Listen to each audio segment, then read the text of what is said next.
So who are actually required dito sa pag-report sa AKOP po natin? So we have the retirement pensioners residing abroad, total disability pensioners, death or survivor pensioners, and also yung dependent children under the guardianship. Sa bagong guidelines po natin, pagdating sa AKOP po, kasama na po yung mga retiree pensioners po natin na who are actually residing here in the Philippines na ang edad po nila is 80 years old and above. So starting po yan itong month na to. So very timely po talaga yung ating topic ngayon sa webinar po natin, just to remind all our pensioners na kailangan po talaga natin mag-comply sa ating annual confirmation of pensioner, or else yun nga talagang magugulat na lang tayo, baka probably next month is hindi na natin matanggap yung pension po natin is because of hindi tayo nakapag-comply. Remember po kasama na po yung ating mga retiree pensioners na ang edad po nila is 80 years old and above. Ngayon, kung example may katanungan kanina regarding po dun sa pensioner na who are actually less than 80, right? Less than 80 years old or 65 pa lang po siya, required din pa ba sila mag-akop? Kasi sabihin natin na nag-advance 18 months siya, are they required also to comply dito sa akop? So ang kasagutan po dyan, if you're here in the Philippines, residing here in the Philippines at ang edad mo is less than 80 years old or below 80 years old po, hindi po kayo required. Okay, hindi pa kayo required na mag-annual confirmation of pensioner. Ang tinutukoy lang po natin talaga dito is for those who are residing here in the Philippines, then 80 years old and above po sila, they are already required to comply with the annual confirmation of pensioner. Ang sa retiree pensioner po natin who are actually residing abroad, okay, so kailangan po mag-comply po sila regardless of their age, na 80 years old and above or less than or below 80 years old. So kailangan po nilang mag-comply po niyan. Okay, so yan yung retirement pensioners residing in the Philippines below 80 may be required to comply under certain circumstances, pero you will receive actually a notification from SSS regarding po dyan.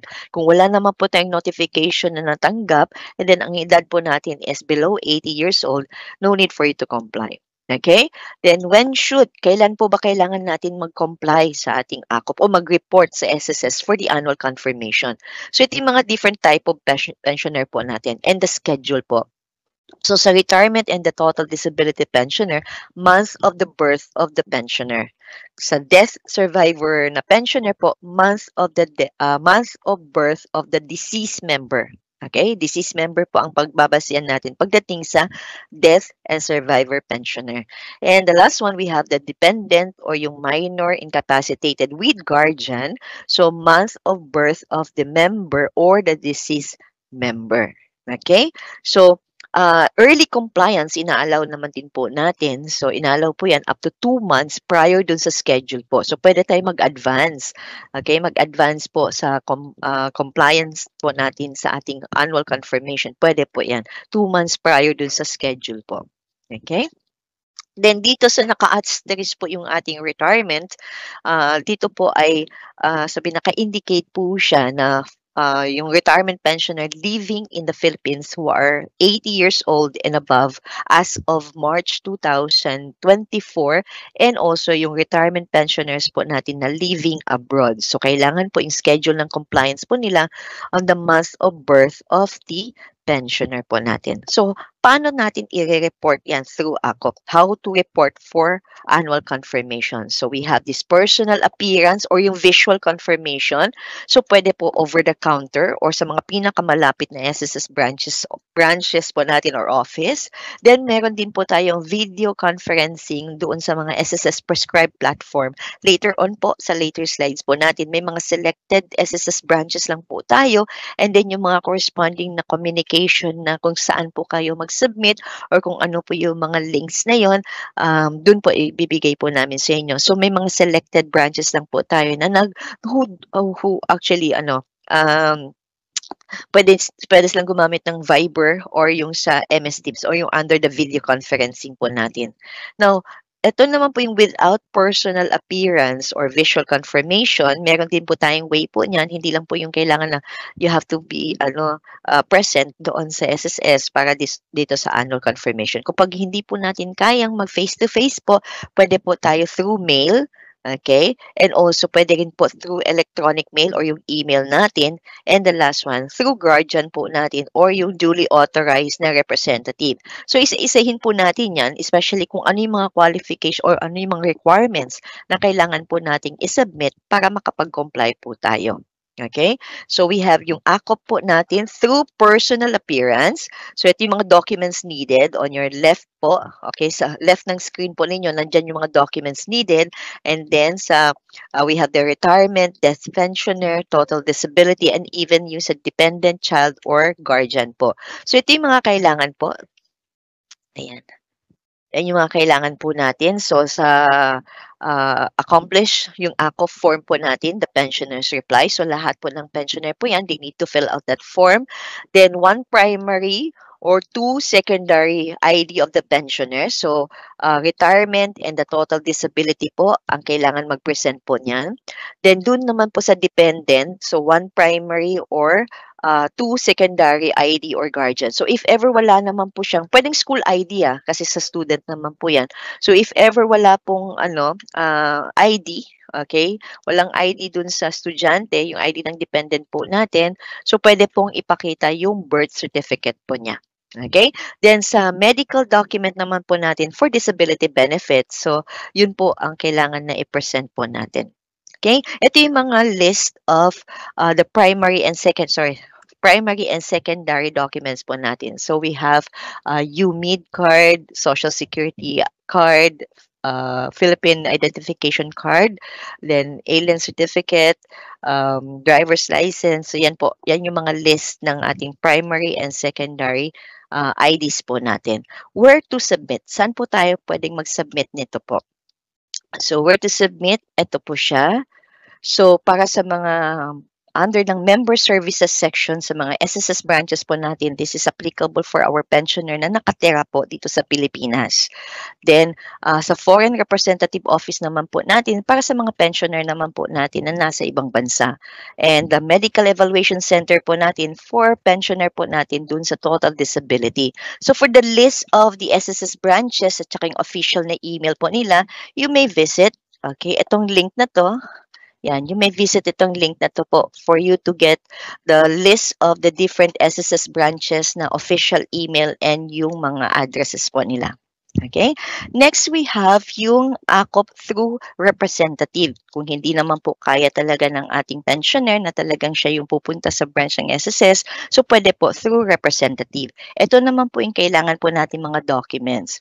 So, sa retirement death pensioner po natin, so you just need to accomplish this form, yung AKOP form, then one primary IDs or 2 secondary ID po for our pensioner.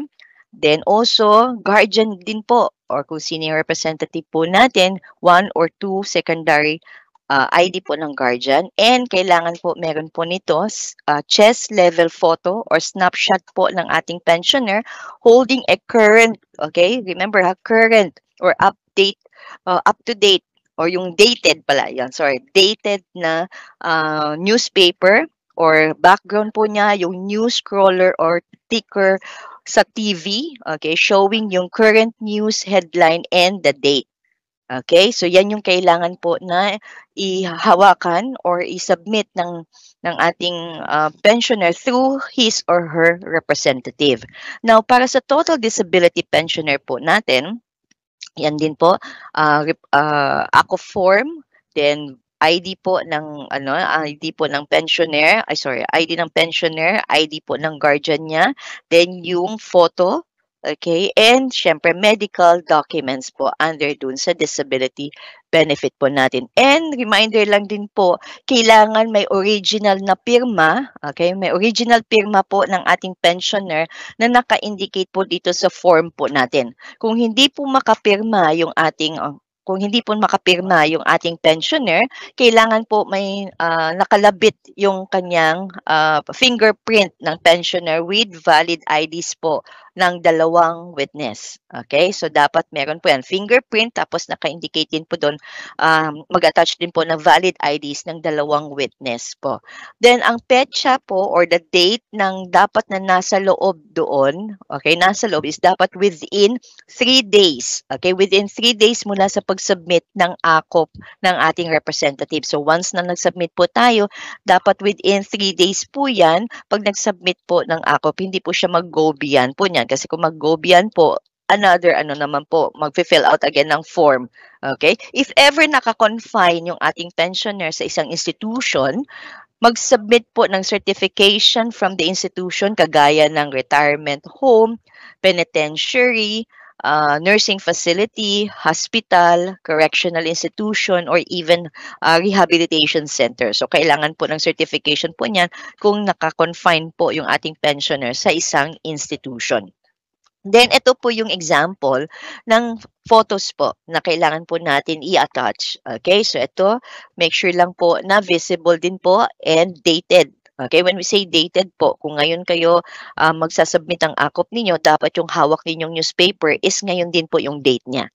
Okay, so yan din. And then also sa TV rin po, makikita rin po dapat yung date ng TV at saka at the same time kung ano po yung palabas na kailangan yun din po yung yun din nakikita. Okay, nakikita. So, yan po ang mga sample ng photos po natin. Okay, so saan po natin dapat na i-submit to? Where to submit?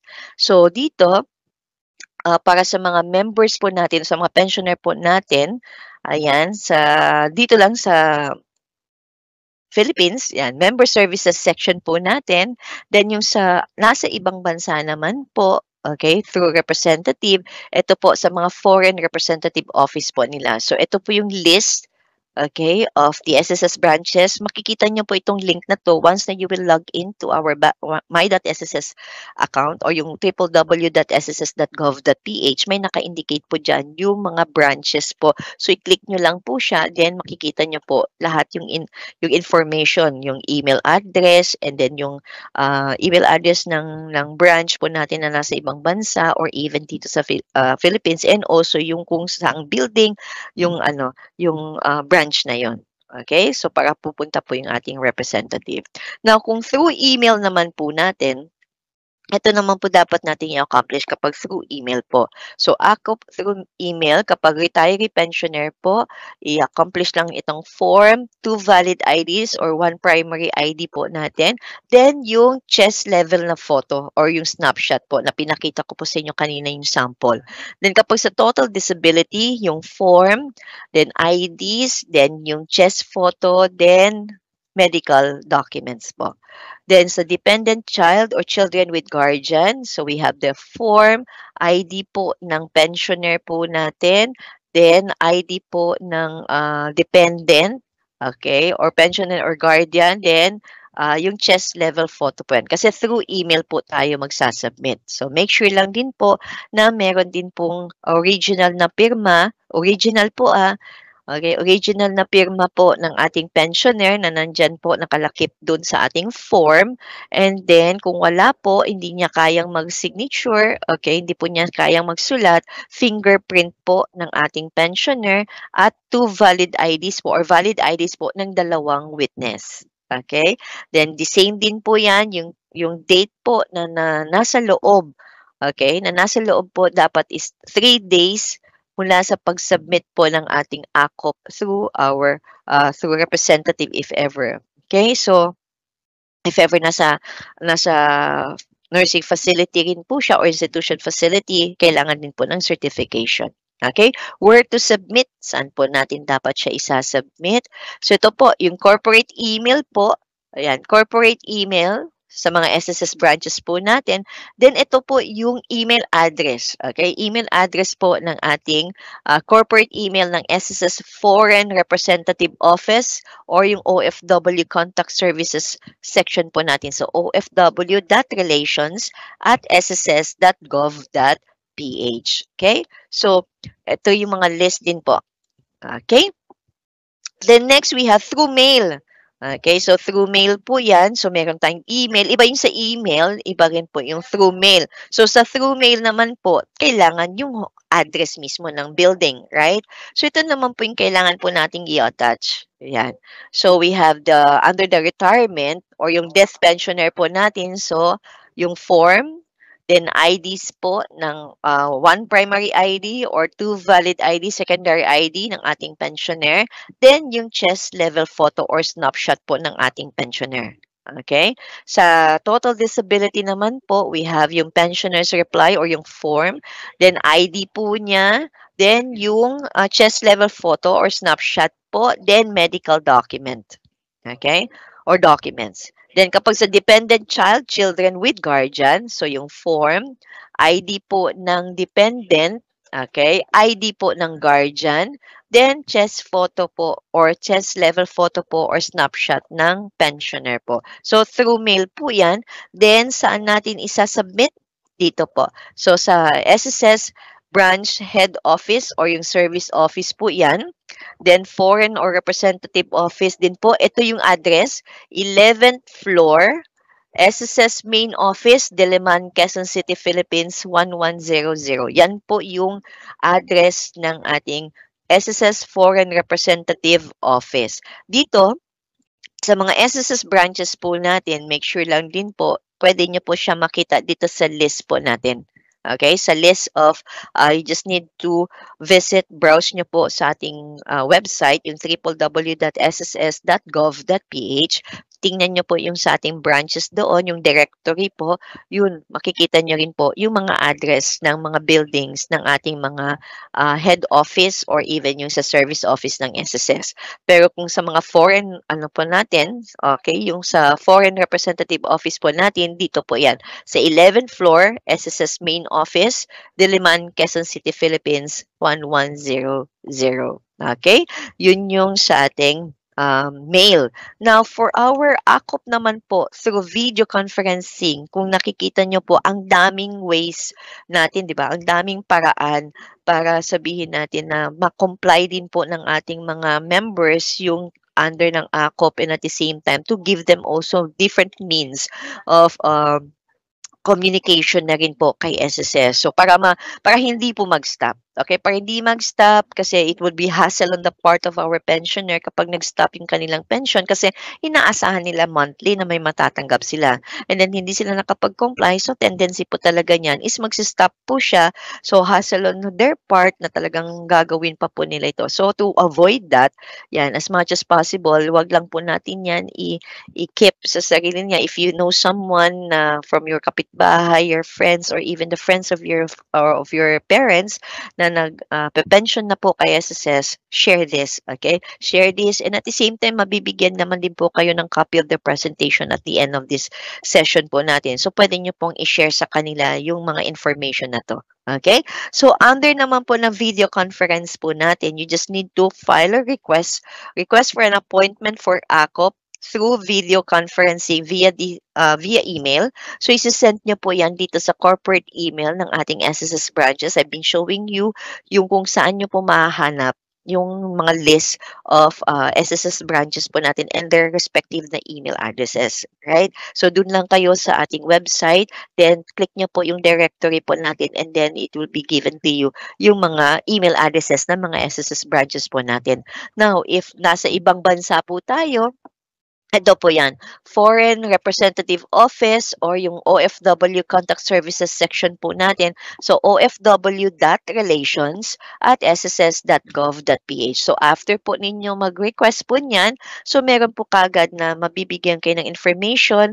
Okay, pagkatapos po niyan, ikokontakin po kayo niyan. Okay, so may interview po, ikakonduct po yan through the MS Teams or Microsoft Teams or Viber. Ayan. So, selected branches lang po ang may available na Viber po. So, pagkatapos ng interview po ninyo, yung scan copies po ng mga supporting documents at yung ibang mga karagdagan na mga information, ipapadala po yan sa pamamagitan po ng corporate email ng SSS na nagsagawa, okay? Nagsagawa nung interview. So, dun po ipapadala niyan. So, ito yung mga list ng mga branches po natin na meron pong ACOF via video conferencing or yung sa via Viber po natin. So, we have national NCR. So under ng NCR we have SSS Binondo, Cubao, Diliman, Makati Hilpuyat, Makati JP Rizal, and the New Panaderos. So ito rin po yung mga respective na email addresses na kung saan po ninyo isasubmit yan. Okay, then yung mobile number din po and yung Viber name po na pwede nyong i-browse po or pwede nyong kaagad ma-identify na you're actually under dun sa requesting for the video conferencing po natin. So meron din po tayong sa OFW Contact Service Unit po natin. So ito yung email address nila, mobile number, and yung Viber name po. So for you to sabihin na mag-request ng ACOP via video conferencing po. So, pwede po kayo mag-email po kayo dito. So, kung sa Luzon naman po siya, so we have SSS Bacoor, Baliwag, Calamba, Malolos, and Pampanga. Then, sa Visayas naman po, we have the SSS Bacolod, Cebu, Iloilo Central, and Ormoc. And the last one, we have the Mindanao, Cagayan de Oro, Davao, General Santos, and Zamboanga. So, ito yung mga respective na email addresses po niyan. Then, yung mobile number po nila. Okay? And yung Viber name po. Okay?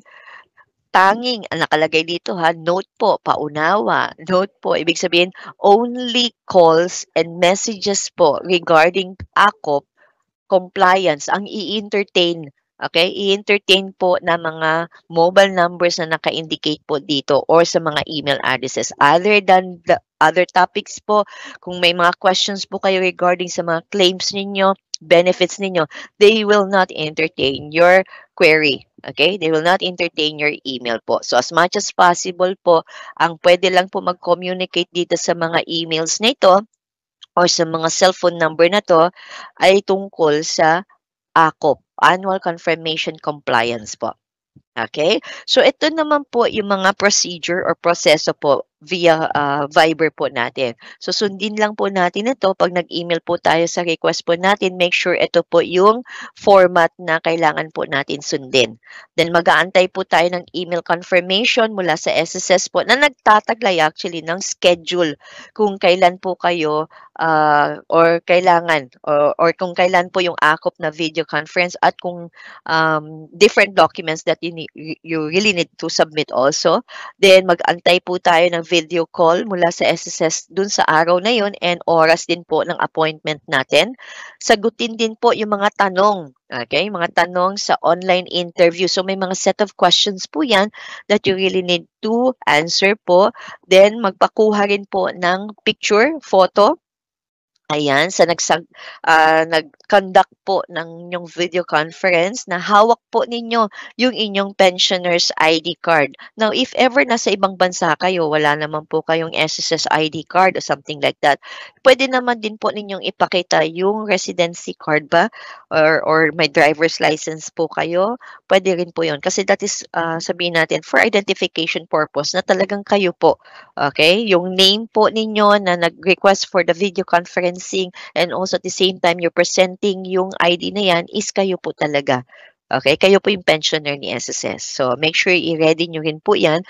Then, mag-antay rin po tayo na again ng email notification tungkol sa, mula sa SSS tungkol dun sa approval ng inyong ACOP compliance. Okay?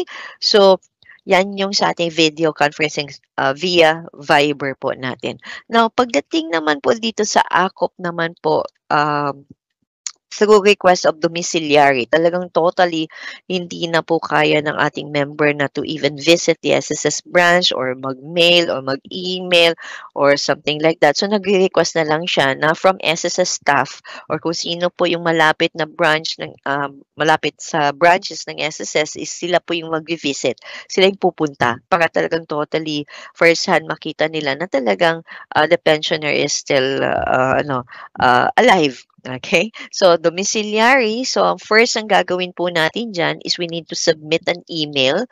Okay? Or submit by email, sorry, submit by email. So mag-request tayo through email or representative yung letter request signed by the pensioner, o kung hindi naman kayang mag-sign, it's either yung relative po niya or guardian po niya, ilalagay po dun yung reason, stating the reason for the visit request. So example po dito ng reason is the physical condition of the pensioner, hindi na po kaya talaga ng pensioner po natin, or yung pensioner cannot speak, or pensioner is not of sound mind. So parang hindi na sabihin natin na talagang makausap ng matino yung pensioner po natin. So yan po, pwede po yan isi-state natin yung reason yan for para ma-approve yung ating domiciliary. Then next, we have to submit a soft copy or photocopy po ng ID, primary ID or secondary ID po ng pensioner po natin, and yung sketch po ng place kung saan po nakatira yung pensioner po natin para pupuntahan po ng staff or kung sino po yung staff ng branches po natin, yung bahay ng pensioner po natin. Okay? So, next, we have this. Ayan. Ito yung mga required na information na during the act of compliance. So, kailangan i-ready po natin ito. So, we have the SSS number ng ating member or ng deceased member po natin. Tapos, SSS number naman po ng surviving spouse and dependent children who are 18 years old and above.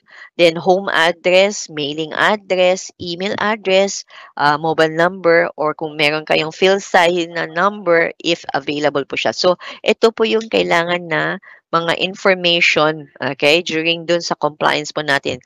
Probably some of our staff would ask regarding itong mga information na to. Okay? So, we also have this, yung through bank. Sa mga bangko po, yung mga pensioner po natin na may mga accounts po dito sa bangko na to, they can actually do the annual confirmation po. So, ang gagawin lang po nila, mga kliyente po nila, okay, mga kliyente po ng mga bangko na to is SSS pensioner po. So, pwede rin po sila mag-annual confirmation po dito through their banks po. Ito lang po yung mga bangko ha. So, we have the Cooperative Bank of Quezon Province, Dumaguete City Development Bank Inc., East West Rural Bank Inc., Innovative Bank, Malarayat, tama ba? Malarayat Rural Bank, Money Mall, Philippine Business Bank, Rangay, Rural Bank ng Bacolod, Digos, Porac, and Bawang. Okay? So, ang kailangan isasabit po natin dyan, ito pong filled out na form ng annual confirmation. Then, mag-present po tayo ng 1 primary ID or 2 secondary valid IDs po. So, ito yung mga pensioner po natin na meron pong mga accounts po dito sa mga respective banks na to. Pwede rin po kayo pumunta dito sa mga bank na to para mag-comply po sa ating annual confirmation of pensioner. Okay?